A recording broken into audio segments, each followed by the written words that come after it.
انکار دو قسم کا ہوتا ہے۔ ایک ہوتا ہے انکار کلامی، بندہ منہ سے بول کے انکار کرے۔ ایک ہوتا ہے انکار زبانی، بندہ کسی چیز کو اہمیت ہی نہ دے۔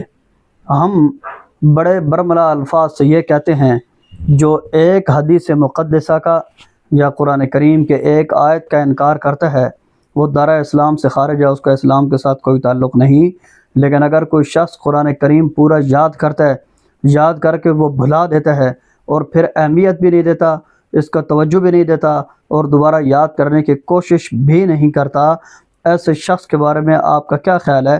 یہ انکار زبانی ہے یا نہیں؟ اگر یہ انکار زبانی ہے تو ایسے شخص کا اسلام کے ساتھ کوئی تعلق برقرار رہے گا یا نہیں؟